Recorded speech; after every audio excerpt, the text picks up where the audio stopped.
So, we're back. And we're looking at this little spreadsheet with the two pictures of Jim Raynor and the Fallout 4 Jim Raynor build as I see it. So, we have our special, we have our universal from level 1 to level 25 build, and then I actually thought about this a good amount of time, and then I thought, wait a second, we have two Jim Raynors technically that can be used for this build. Now you have the StarCraft 1 Jim Raynor, who is like this rebel leader and gets a lot of people under his banner, and he takes way less part in the action as he did in StarCraft 1. So he is more of this charismatic leader that brings people under his command, and everyone likes to work for him because he's so self-righteous and he wants to do good. And the second one is the StarCraft 1 option, where he was fighting under Arcturus Manx and he was in that vulture, which we sadly can't get in Fallout 4. Yeah. But we'll be picturing him as a Marine. He did a bunch of missions as a Marine. He used steam packs, he used all kinds of good stuff in order to complete it. So let's dive into it, shall we? So first things first, we'll take a look at the special here on the bottom left corner of the screen. So I'm foreseeing this build, the 28 points, as 6 strength, 4 perception, 3 endurance, 3 charisma, 9 intelligence, 1 agility, and 2 luck. So Jimmy's beef.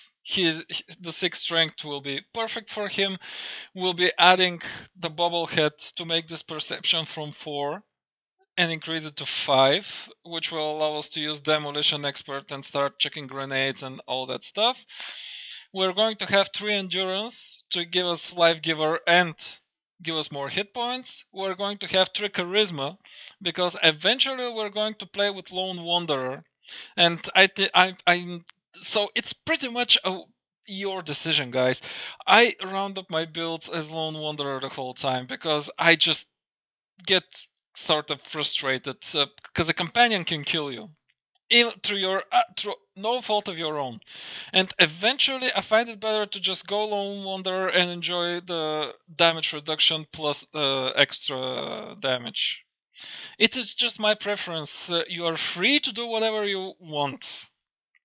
This is just my preference. So if you don't want to play lone wanderer, if you want to go roam around the wastelands with Dance or with Kate or with Piper or with whoever you like, just switch the lone wanderer for something else. There are all kinds of stuff you can use for this build. So I've put 9 intelligence, and because we want to have the robotics expert, and uh, not the robotics expert, right? The nuclear physicist, because this is the thing that will improve our core life, our fusion core life, and will also give us more mileage out of the fusion cores for the Gatling laser, which is the end game weapon that we are going to use to its fullest extent once we get good gun nut and good science. And then it's the 1 agility and 2 luck because we need the 2 luck for the Scrounger perk, which is not extremely, it's invaluable for these types of builds that use tons of ammunition. Although it has to be said that most of the ammunition we are going to buy. This build will be chugging grape mentats like crazy. We'll be wearing a tuxedo and a good hat and black rim glasses and so on and so forth when he gets into cities, and we are going to take advantage of those charisma improving things to its fullest. So regardless of the option you should choose to play, the StarCraft 2 or the StarCraft 1. So let's dive into the build. So maybe the last point I should cover before I do that, where to put the special book. I put it in intelligence to enjoy the extra 3% experience, but if you choose to play as a commando, like with automatic rifles and submachine guns and so on and so forth, you should put it in agility so you can make it 2. 9 intelligence will be more than enough for you to do whatever you want to do in the Commonwealth. So the perks our build is going to go with, and the perks that are the most important for this build, are Scrounger, Gun Nut, Nuclear Physicist, Life Giver, Heavy Gunner, Science, because we want to improve our power armor. Armorer, because we want to make it even beefier. And demolition expert. Pretty much everything else is like flavor. Those things will give you the most out of the power armor and the most out of your weapons. First things first, you should be aware that heavy gunner and demolition expert work amazingly together, because the thing is that missile launchers are considered heavy weapons, and the missiles that are firing are considered demolition. So you will be getting a bonus from heavy gunner, and then you'll be getting a bonus from demolition expert. You cannot even begin to imagine to what kind of damage that amounts with good fat man and missiles. You will be amazed. In the last part of the video, when I do some gameplay, I will give you my situation at level 39. As I said, at level 39, I've already completed the game. I was just so overpowered that I just breezed through the Brotherhood of Steel option and just destroyed the institute. They couldn't do anything. I think dropped down to like 20 life or something just once, and since I play with slow time, when that happens I always have time to react, like hide behind a pillar or something like this and regain health, and just all the simple stuff. So let me just go through both options right now. As I explained, what are the most important stuff in the build, and so we're going to talk about each one of them for a little bit of time. So we start with Scrounger 1 so that we can start opening those suitcases and all kinds of furniture in sanctuary, and grab some ammo from it. Then we start with gun nut. The gun nut is a very important perk to pick at the early game, because this way you can improve the receivers on your guns and actually give yourself some damage. And this is crucial. This is absolutely crucial on survival. And since I told you how I play the game, around level 4 I just venture out and go find that power armor. Nuclear physicist at level 4 is extremely important, because this will make your power core last to Cambridge and even further. The way I play the game, so you can do it your own way. I'm not going to hold you against hold it against you or just judge you or something about it. It's just free to do whatever you feel like. This is just a simple build that will hopefully help you with your adventure.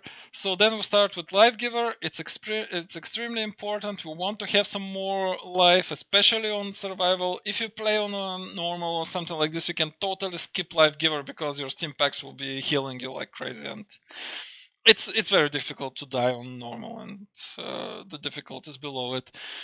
Then we start with locksmith. We need locksmith in order to get into more areas that we are not supposed to, and in those areas there is of course going to be loot and ammo. And of course, let's not forget, Piper likes when you open locks and stuff, and when you do, she will give you a like, and eventually this will raise your affinity to the max, and you'll be all good. Then we continue with Scrounger level 2.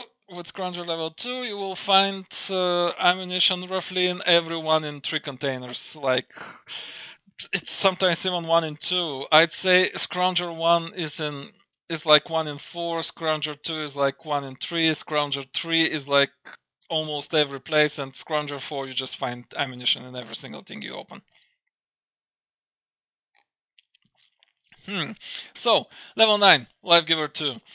All of these skills are on breakpoints. Like level 9 is the second level of Life Giver, so I can't pick it up earlier. The same thing with Scrounger. So I was trying to follow the build as closely as possible, because Heavy Gunner at levels 10 and 11 fits this build, because around this point you should have done the ArcJet mission, and you really much you pretty much don't need to do anything. Just follow Paladin Dance, watch him kill stuff, and in the end grab the junk jet and say thanks, all good, goodbye.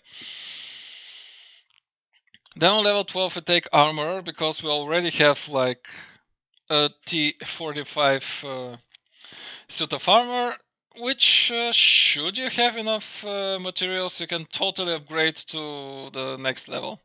That's not a bad thing to do.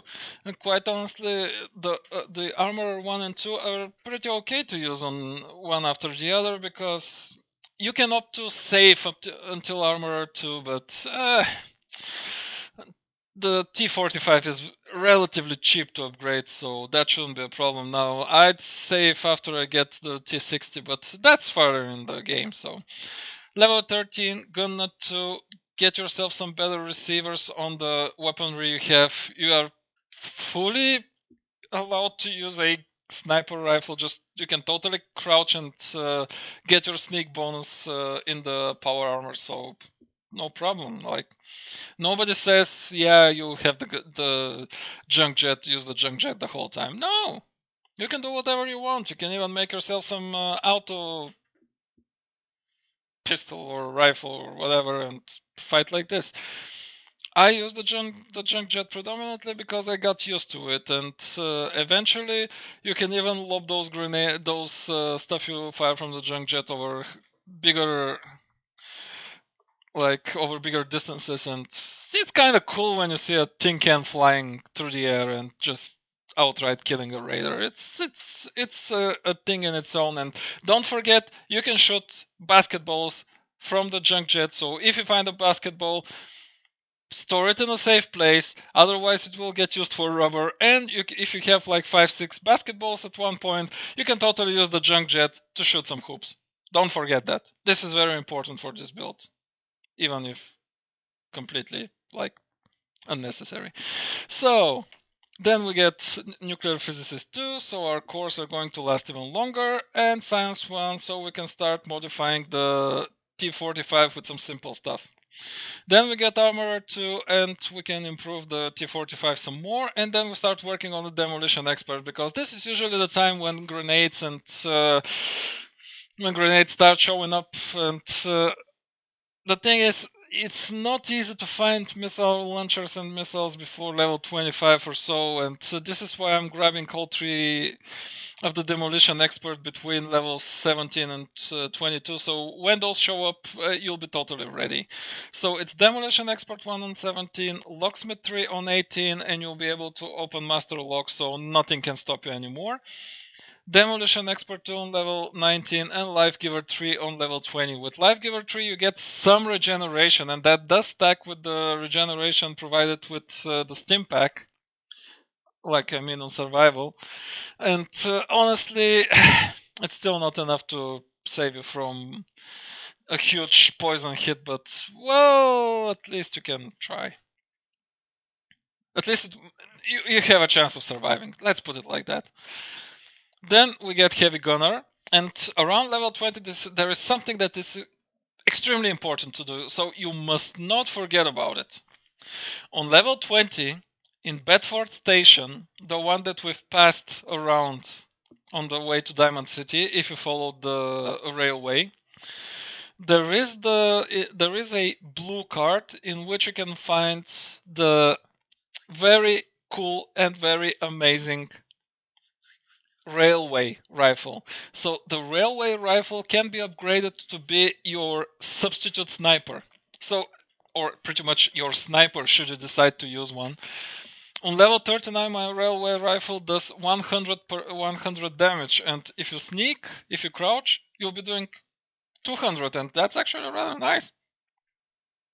You can get past that point. That's absolutely amazing. So heavy gunner with this thing becomes really important, and throughout those 2021 levels you should be making constant checks on Diamond City.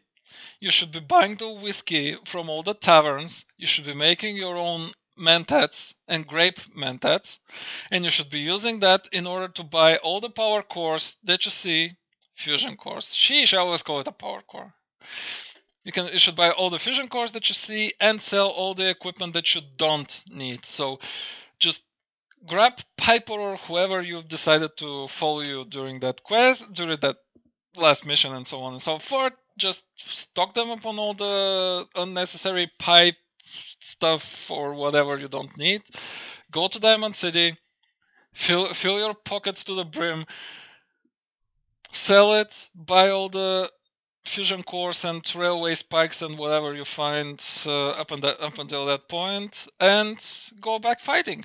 That's the way to play it with this build. Just don't forget to do it regularly, because around level 25 you should start seeing good amounts of ammo for your minigun, and with Grape Mentats even, and your suit and so on and so forth, even with Charisma 3, you'll be buying the 5 millimeter ammo for the minigun for 1 cap a piece, and you'll be selling your 308s, 44s, 45s, 50s, and so on and so forth for like 2, 3, 4, and so on and so forth caps per unit of ammo. So this thing plus the weaponry that you'll find will carry you forward. As you saw, I have tons of power cores, fusion cores.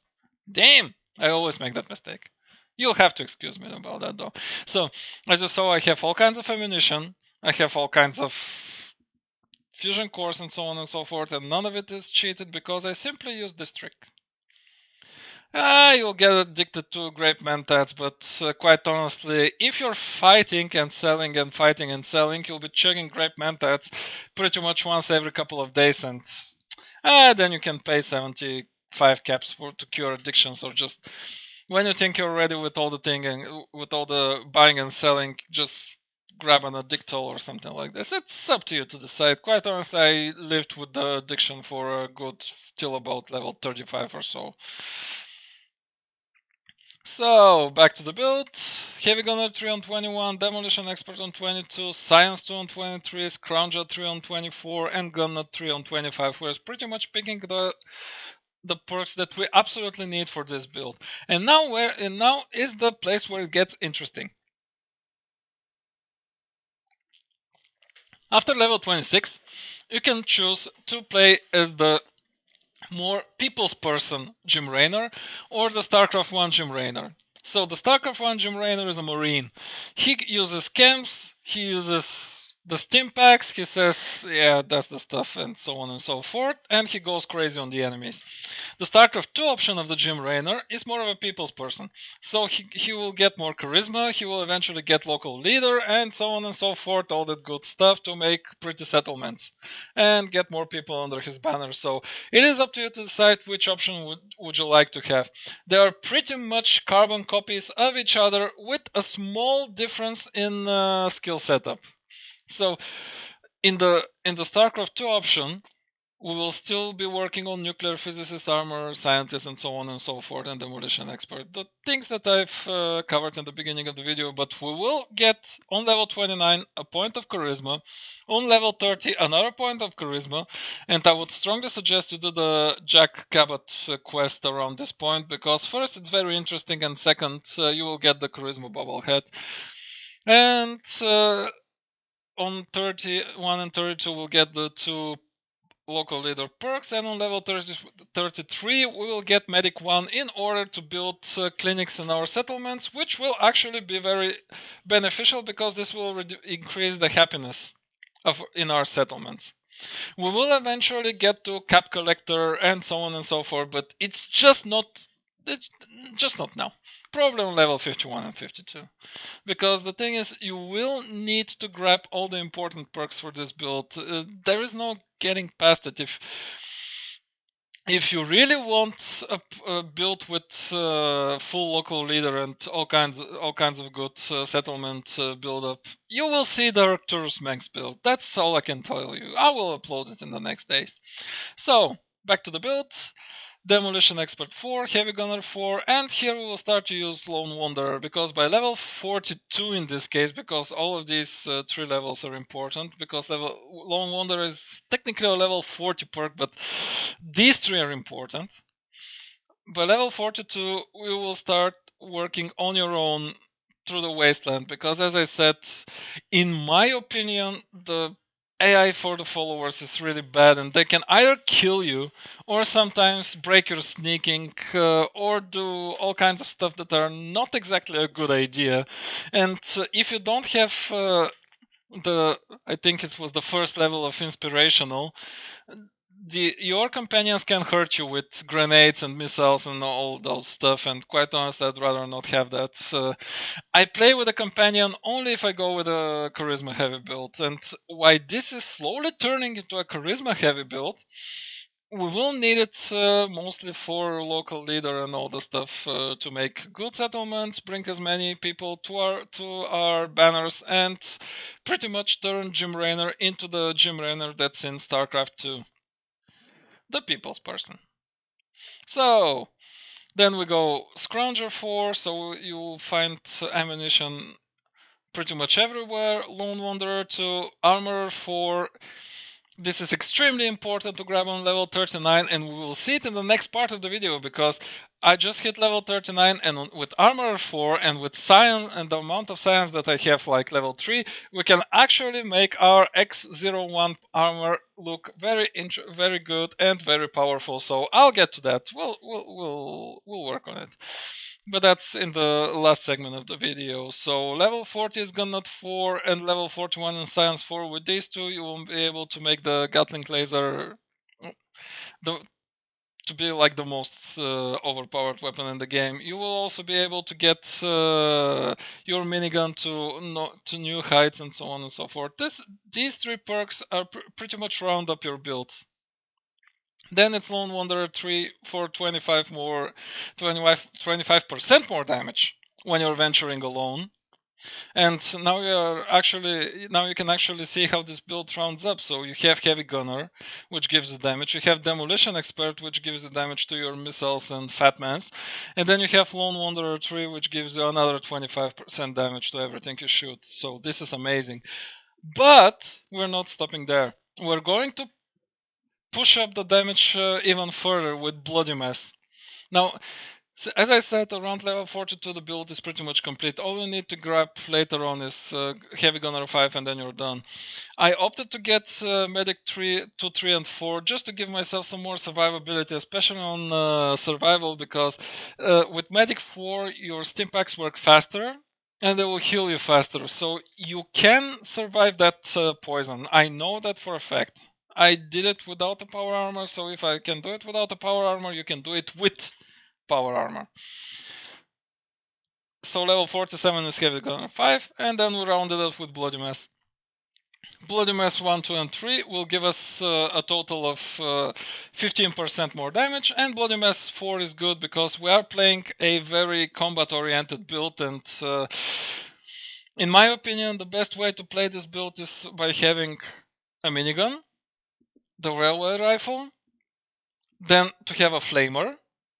I always put it like this: 1 minigun, 2 railway rifle, 3 flamer, and flamer is amazing versus ghouls and everything that swarms you. And the Bloody Mess 4 perk shines there because if you manage to explode the one enemy, all of the ghouls around explode, and this is actually really cool to watch. And then, of course, on the number 4, I put something like the missile launcher, the Fat Man, or it's up to you to decide. I usually play minigun, railway rifle, flamer, missile launcher, Fat Man, and eventually the junk jet, if I should I choose to bring it with me, and probably the broadsider or something like this. The broadsider is a really cool weapon. You should totally see it. It has a ton of damage. But I'm straying from the point. Let's go to the StarCraft 1 option. As you can see, the perks are pretty much the same for both those builds, but the StarCraft option will be using heavy doses of chems. So with the StarCraft 1 option, you would want to get chem resistant and chemists, so that you can make yourself chems like my all-time favorite Psycho buff, because you get 2 points to strength endurance, then you also get your 25% more damage and 25% resistance. It's really amazing. The Psycho buff is probably one of the best chems in the entire game because it gives you damage and all kinds of stuff. Or you can opt to play with Jet because let's face it, Jet is amazing. Don't underestimate Jet with level 4 in chemist, your jet will be lasting like 2 or 3 times longer, which is almost to like half a minute, and you'll be shooting like crazy during that half a minute while everything moves as slow as a yeah. You get my drift. And we will be taking chem resistant 1 and chem resistant 2 just to avoid the addictions, because the addictions are pretty much a big nuisance, and to go back to a city just to cure it for 75 caps is not fun.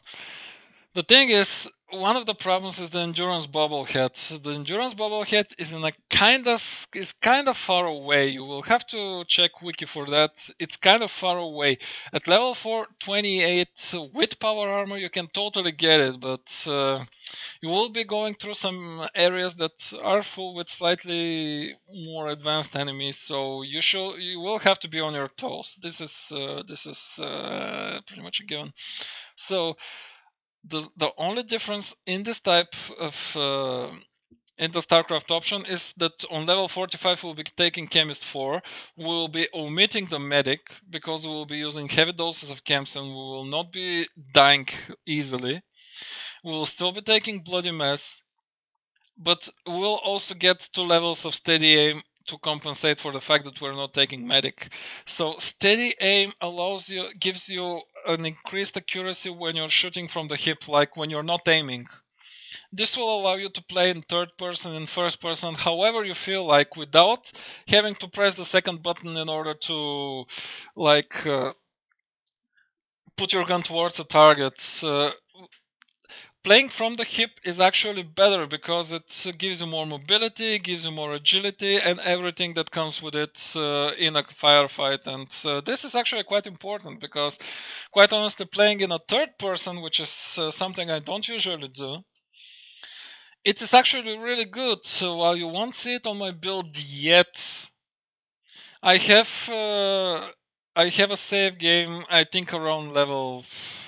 Oh, I'm not sure what was it, like 20 something, where I played with steady aim and I tested it with a minigun, and I'll have to say it's doing a really good job. It's doing a really good job, mainly because it gives you a ton of mobility. And in a good firefight, you do need this amount of mobility. So this is pretty much the build, and these are the 2 options that I have for you. And we will continue in the next segment.